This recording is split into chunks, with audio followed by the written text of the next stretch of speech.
Hola, bienvenido al audiolibro de la historia de la redención.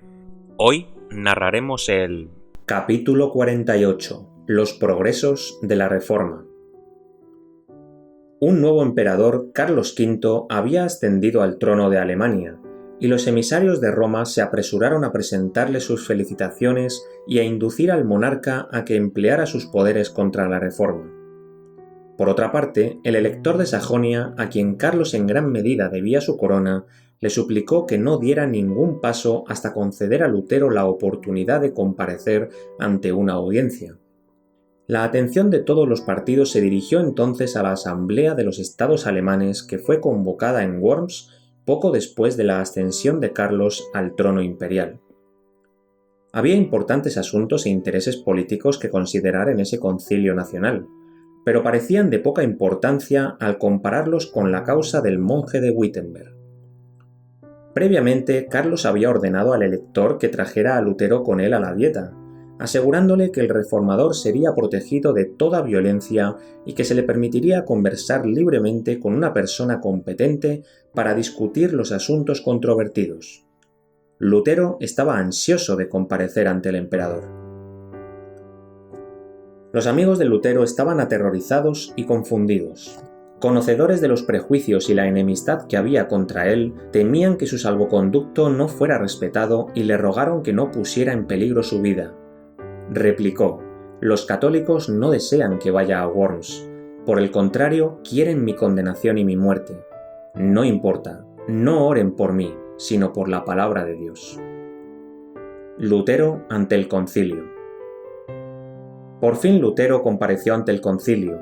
El emperador estaba en su trono, rodeado de los más ilustres personajes del imperio. Nunca hombre alguno había comparecido ante una asamblea tan imponente como aquella ante la cual se presentó Martín Lutero para responder por su fe. La mera presencia del reformador en esa ocasión era una victoria incontestable de la verdad.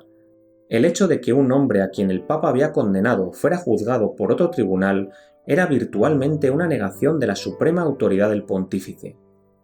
El reformador, puesto en entredicho y a quien el Papa había prohibido que se relacionara con otros seres humanos, recibió seguridad de protección y se le concedió una audiencia ante los más altos dignatarios de la nación. Roma le había ordenado guardar silencio, pero estaba a punto de hablar en presencia de miles de personas procedentes de todas partes de la cristiandad. Con calma y espíritu pacífico, pero con un valor inmenso y noble, se puso de pie como testigo de Dios entre los grandes de la tierra. Lutero formuló sus respuestas con un tono de voz respetuoso y humilde, sin manifestaciones de violencia o pasión. Sus modales eran discretos y respetuosos, no obstante, lo cual manifestó una confianza y un gozo que sorprendieron a la asamblea. Los que obstinadamente cerraron los ojos a la luz y decidieron no dejarse convencer por la verdad, se enfurecieron ante el poder de las palabras de Lutero. Cuando terminó de hablar, el vocero de la Dieta dijo con ira: «No has contestado la pregunta que se te formuló. Se te ordena dar una respuesta clara y precisa. ¿Quieres retractarte o no?» El reformador contestó: «Puesto que vuestra Majestad Serenísima y vuestra Alteza Suprema requieren de mí una respuesta clara, sencilla y precisa, os voy a dar una, que es esta. No puedo someter mi fe ni al Papa ni a los concilios, porque es tan claro como la luz del día que con frecuencia han errado y se han contradicho mutuamente. A menos, por supuesto, que se me convenza mediante el testimonio de la Escritura o por medio de un razonamiento claro, a menos que sea persuadido por medio de los pasajes que he citado, y a menos que de ese modo se ate mi conciencia a la palabra de Dios, no quiero ni puedo retractarme, porque no es prudente que un cristiano hable en contra de su conciencia. Aquí estoy, no puedo hacer otra cosa. Dios me ayude. Amén». De esa manera, este justo se mantuvo sobre el seguro fundamento de la palabra de Dios. La luz del cielo iluminaba su rostro. La grandeza y la pureza de su carácter, su paz y su alegría de corazón eran evidentes para todos mientras él daba testimonio contra el poder del error y en favor de la superioridad de la fe que vence al mundo. Se mantuvo firme como una roca mientras las poderosas olas del poder mundanal lo azotaban sin misericordia. La sencilla fuerza de sus palabras, su impavidez, su mirada serena y elocuente, y la inalterable determinación manifestada en cada palabra y cada acto produjeron una profunda impresión en la asamblea. Era evidente que no se lo podía obligar, ni mediante promesas ni amenazas, a someterse a las órdenes de Roma. Cristo habló por medio del testimonio de Lutero con un poder y una majestad tales que en ese momento inspiraron tanto a amigos como a enemigos con un sentimiento de reverencia y admiración. El Espíritu de Dios estuvo presente en ese concilio e impresionó los corazones de los dignatarios del imperio. Varios príncipes reconocieron abiertamente la justicia de la causa de Lutero. Muchos se convencieron de la verdad, pero en algunos las impresiones recibidas no fueron duraderas. Hubo otros que en ese momento no manifestaron sus convicciones, pero que, después de escudriñar las Escrituras por sí mismos, en el futuro se pusieron osadamente de parte de la Reforma. El elector Federico aguardó con ansiedad la aparición de Lutero ante la Dieta y escuchó su discurso con profunda emoción. Se regocijó ante el valor, la firmeza y el dominio propio del doctor, y se sintió orgulloso de ser su protector. Comparó los distintos partidos que participaron en la contienda y vio que la sabiduría de los papas, los reyes y los prelados quedaba reducida a nada frente al poder de la verdad. El papado había experimentado una derrota que se sentiría en todas las naciones y en todos los tiempos. Si el reformador hubiera cedido en un solo punto, Satanás y sus huestes habrían logrado la victoria. Pero mediante su inquebrantable firmeza, la Iglesia se emancipó y comenzó una era nueva y mejor. La influencia de ese hombre solitario que se atrevió a pensar y actuar por sí mismo con respecto a asuntos religiosos debía afectar a la Iglesia y al mundo no solo en su propia época, sino también en todas las generaciones futuras. Su firmeza y su fidelidad fortalecerían a todos los que pasaran por una experiencia similar hasta el fin del tiempo. El poder y la majestad de Dios prevalecerán sobre las ideas de los hombres y sobre el extraordinario poder de Satanás. Vi que Lutero era ardiente y celoso, impávido y osado al reprobar el pecado y al defender la verdad. No temía ni a los impíos ni a los demonios. Sabía que tenía a su lado a alguien más poderoso que todos ellos. Lutero poseía celo, valor y osadía, y a veces estaba en peligro de irse a los extremos. Pero Dios suscitó a Melanchthon, que tenía un carácter totalmente opuesto, para que ayudara a Lutero a llevar adelante la obra de la Reforma. Melanchthon era tímido, temeroso, cauteloso y poseía una tremenda paciencia. Dios lo amaba mucho. Poseía un gran conocimiento de las Escrituras y su juicio y su sabiduría eran excelentes. Su amor por la causa de Dios se equiparaba con el de Lutero. El Señor unió los corazones de estos dos hombres. Eran amigos inseparables. Lutero resultó de gran ayuda para Melanchthon cuando éste se hallaba en peligro de ser temeroso y lento, y Melanchthon, a su vez, fue de gran ayuda para Lutero cuando éste se encontraba ante el peligro de avanzar con demasiada rapidez. La previsora cautela de Melanchthon a menudo evitó los problemas que podrían haber sobrevenido a la causa si la obra hubiera sido dejada en manos de Lutero, y de vez en cuando la obra no hubiera avanzado con suficiente rapidez si se le hubiera dejado solo a Melanchthon.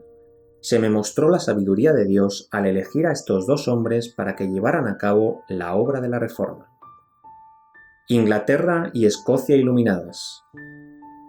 Mientras Lutero abría la Biblia, que había estado cerrada hasta entonces ante la gente de Alemania, Tyndale se sintió impulsado por el Espíritu de Dios para hacer lo mismo en Inglaterra. Era un diligente estudioso de las Escrituras y predicaba impávidamente sus convicciones acerca de la verdad, insistiendo en que todas las doctrinas debían ser probadas por la palabra de Dios. Su celo solo podía provocar la oposición de los partidarios del Papa.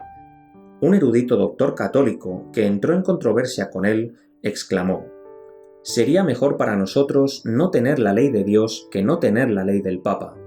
A lo que Tyndale replicó: «Desafío al Papa y a todas sus leyes, y si Dios me da vida suficiente, dentro de algunos años voy a lograr que un niño que maneja el arado sepa más de las Escrituras que ustedes». El propósito que había comenzado a albergar es, a saber, dar a la gente el Nuevo Testamento en su propio idioma. Se confirmó entonces y se dedicó inmediatamente a la tarea. Al parecer toda Inglaterra se cerró contra él, por lo que resolvió buscar refugio en Alemania. Allí comenzó a imprimir el Nuevo Testamento en inglés. Pronto se terminaron los 3.000 ejemplares impresos del Nuevo Testamento y una nueva edición se produjo ese mismo año. Finalmente dio testimonio de su fe mediante su muerte como mártir, pero las armas que había preparado capacitaron a otros soldados para librar batalla a través de los siglos e incluso hasta nuestro tiempo. En Escocia, el Evangelio encontró un campeón en la persona de John Knox. Este sincero reformador no temía a nadie. Los fuegos del martirio que ardían a su alrededor solo servían para avivar su celo y darle mayor intensidad. Con el hacha del tirano pendiendo amenazadoramente sobre su cabeza, se mantuvo firme, dando golpes definidos a diestra y a siniestra para demoler la idolatría. Así se mantuvo fiel a su propósito, orando y librando las batallas del Señor, hasta que Escocia logró su libertad. En Inglaterra, Latimer sostuvo desde el púlpito que la Biblia debía ser leída en el idioma de la gente. Decía que el autor de las Sagradas Escrituras es Dios mismo, y que esa escritura proviene del poder y la eternidad de su autor. No hay rey, emperador, magistrado y gobernante que no esté obligado a obedecer su santa palabra. No tomemos ningún atajo, dejemos que Dios nos dirija, no caminemos tras nuestros antepasados y no busquemos lo que ellos buscaron, sino lo que debieran haber hecho. Barnes y Fried, los fieles amigos de Tyndale, se levantaron para defender la verdad. Los Ridley y los Cranmer prosiguieron con la tarea. Estos dirigentes de la Reforma inglesa eran hombres eruditos, y muchos de ellos habían sido sumamente estimados por su celo y su piedad en la Iglesia de Roma. Su oposición al papado era el resultado de su verificación de los errores de la Santa Sede. Su conocimiento de los misterios de Babilonia le dio más poder a su testimonio contra ella. El gran principio sostenido por Tyndale, Fritz, Latimer y los Ridley fue la divina autoridad y la suficiencia de las Sagradas Escrituras. Rechazaron la supuesta autoridad de los papas, concilios, padres y reyes para gobernar la conciencia en asuntos relativos a la fe religiosa.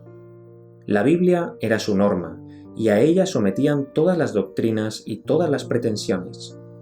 La fe en Dios y en su palabra sostuvieron a estos santos hombres cuando rindieron sus vidas en la hoguera.